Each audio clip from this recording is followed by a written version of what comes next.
Hey everyone, and welcome back to The Explainer. Let's dive right in, because we've got a seriously critical, data-driven briefing today. As international policy analysts, we're tracking a sudden and severe military escalation between the United States and Iran, playing out right in the heart of the Gulf. I mean, over the course of just a single weekend, we saw drones, coastal radar strikes, and actual ballistic missiles flying across borders. It's a massive web of military maneuvers that has immediate implications, not just for regional security, but for global energy markets and some very fragile peace negotiations. So my goal today is to cut through all the noise. We're going to look at the hard data directly from the source to show you exactly what happened, where it happened, and why it matters to all of us.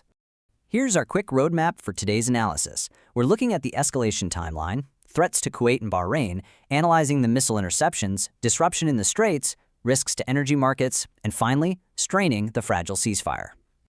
All right, part one, the escalation timeline. So this rapid tit-for-tat military engagement didn't just happen out of nowhere, right? The spark actually occurred hours prior when the US military reported intercepting 4 Iranian drones that were heading straight toward the Strait of Hormuz. That's a massive, immediate threat to regional maritime traffic. Then, shortly after that, the US took offensive action, striking several Iranian coastal surveillance radar sites to defend against further attacks. And that brings us to the weekend's major escalation. In direct retaliation, Iran launched ballistic missiles and drones across the Gulf, specifically aiming at Kuwait and Bahrain. So literally within a span of hours, we went from drone interceptions to coastal bombings all the way to ballistic missile launches. Things moved incredibly fast. Moving on to part two, threats to Kuwait and Bahrain. Now, Iran wasn't just firing blindly into the night. According to their state-run IRNA news agency, the Revolutionary Guard was highly specific about their targets. Over in Kuwait, the target was the Ali Al-Salem Air Base, which is incredibly strategic because it actively hosts U.S. forces. And in Bahrain, the target was the headquarters of the U.S. Navy's Fifth Fleet.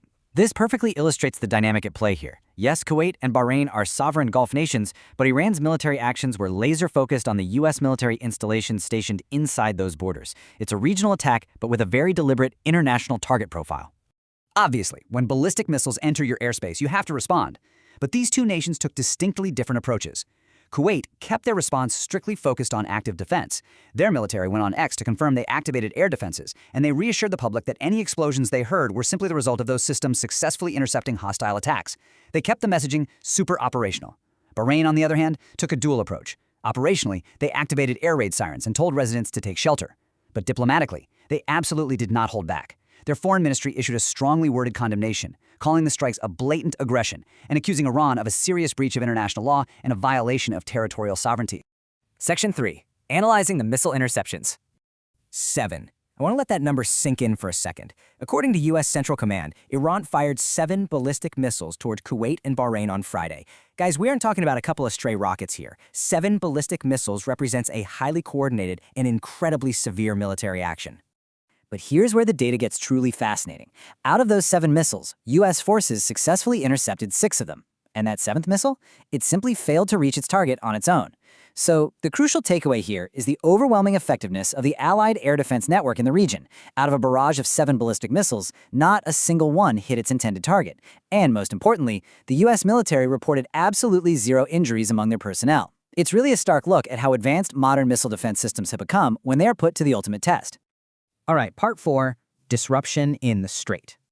This perfectly illustrates why the whole world watches when things heat up here. The Strait of Hormuz is a highly contested maritime choke point, and more importantly, it is a genuinely vital global artery for international oil and natural gas shipments. Think back to our timeline for a second. This entire sequence started because Iranian drones were heading toward this exact strait.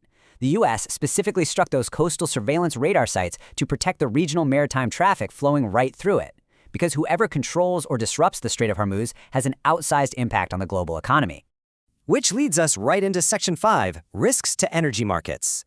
Let's look at the multiple economic pressure points actively at play here, because it's kind of like a giant puzzle. First, any military action threatens the disruption of maritime traffic in that vital strait. But the pressure isn't just physical, it's economic. The U.S. recently expanded pressure by implementing new sanctions directly targeting Tehran's energy sector. Plus, we have reports of the U.S. intercepting a sanctioned oil tanker linked to Iran out in the Indian Ocean. Now, despite this multifaceted tension, there are differing perspectives on the economic fallout. Former U.S. President Donald Trump weighed in on the situation, expressing optimism. He told reporters that the situation with Iran seems to be going well, and he asserted that because of the strong U.S. response, global fertilizer prices are actually going to go way down, returning to levels we saw 4 months ago.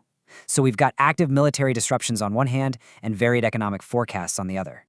Finally, Section 6, straining the fragile ceasefire. What is absolutely crucial to understand here is that Middle Eastern diplomacy is deeply, deeply interconnected. You literally cannot look at the Gulf in isolation. While the US and Iran clash, tensions simultaneously remain incredibly high along the Israel-Lebanon border, where reports note that Israeli forces carried out fresh strikes on Friday, killing 9 people. And this ties the whole shebang together. Iran insists that any lasting ceasefire arrangement cannot just be about the current direct conflicts, it must also address the fighting involving the Iran-backed Hezbollah group along that volatile Israel-Lebanon border. It is a massive multi-front diplomatic knot. And that leaves us with a profound and pressing question to consider as we wrap up this explainer. With ballistic missiles flying over Gulf nations, advanced air defenses actively engaging targets, and the world's most vital energy choke points directly threatened, can a fragile, multi-front ceasefire really survive this kind of rapid regional escalation? When diplomatic demands are tied to active cross-border combat zones separated by hundreds of miles, the path to peace becomes incredibly narrow. Thank you so much for joining me for this focused breakdown. Keep this data and these connections in mind as this geopolitical situation continues to develop.